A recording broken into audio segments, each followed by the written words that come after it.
కోరుతున్నా. ప్రపంచంలో మనం ఎక్కడికి వెళ్ళినా భారతదేశ వైపు అందరు చూస్తున్నారంటే దానికి కారణం మన నమో గౌరవ ప్రధానమంత్రి శ్రీ నరేంద్ర మోడీ గారు. మొన్నే రష్యాకి వెళ్ళా, వాళ్ళందరూ ఆశ్చర్యపోయారు. ఇంత సమర్థవంతమైన నాయకత్వం భారతదేశానికి ఎలా వచ్చింది, పొలిటికల్ స్టెబిలిటీ భారతదేశానికి ఎలా వచ్చిందంటే కేవలం ఒక్క వ్యక్తి, అది మన నమో వల్లనే వచ్చిందని వాళ్ళు చెప్తాం జరిగింది. ఇతర రాష్ట్రాల్లో నమో అంటే నరేంద్ర మోడీ గారు, కానీ ఆంధ్ర రాష్ట్రంలో నమో అంటే నాయుడుజీ మోడీజీ గారి అద్భుతమైన జోడి.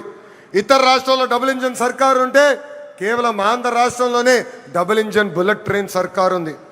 ఈరోజు ఈ డబుల్ ఇంజన్ బుల్లెట్ ట్రైన్ సర్కారు వల్లనే మనం విశాఖ ఉక్కుని కాపాడుకున్నాం, అమరావతి పోలవరానికి కావాల్సిన నిధులు తీసుకొచ్చాం, ఎప్పుడో రావాల్సిన ఏకంగా విశాఖ రైల్వే జోన్ని కూడా మనం తీసుకొస్తాం జరిగింది. ఇంతేకాదు ఫైటర్ జెట్ ఆమ్కా ప్రాజెక్ట్ని తీసుకొచ్చాం.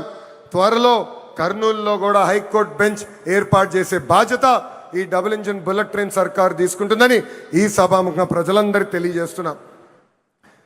రాయలసీమను రాయలసీమగా మార్చిన ఘనత ఎన్డీఏది. 1,00,000 కోట్ల పెట్టుబడితో ఈరోజు మిషన్ రాయలసీమకి మనం శ్రీకారం చుడుతున్నాం. రాయల్ ఎన్ఫీల్డ్ వచ్చింది సీమకి, ఎల్జీ ఎలక్ట్రానిక్స్ వచ్చింది సీమకి, ఏసీ తయారు చేసే కెరియర్ వచ్చింది మన సీమకి.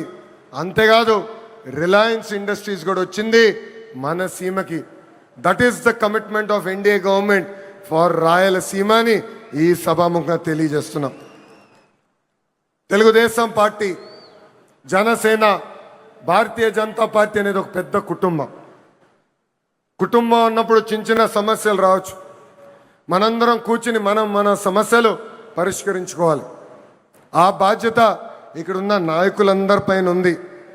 కూటమి ధర్మాన్ని అందరం కలిసికట్టుగా కాపాడుకోవాలి. అహంకారం మనకు వద్దు. అహంకారం వస్తే ఏమవుతుందో మనందరం చూసాం. 151 స్థానాలు 11 అయినాయి.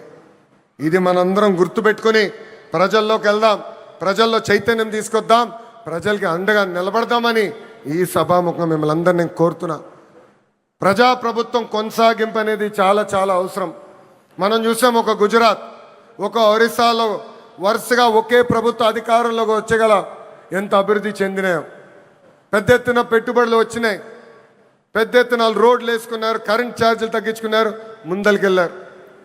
కానీ ఆంధ్ర రాష్ట్రంలో 2014 నుంచి 19 వరకు ఎన్డీఏ ప్రభుత్వం, దాని తర్వాత గొడ్డలి పార్టీ ప్రభుత్వం వచ్చిన తర్వాత మనం ఎంత నష్టపోయామో మనందరూ తెలుసు.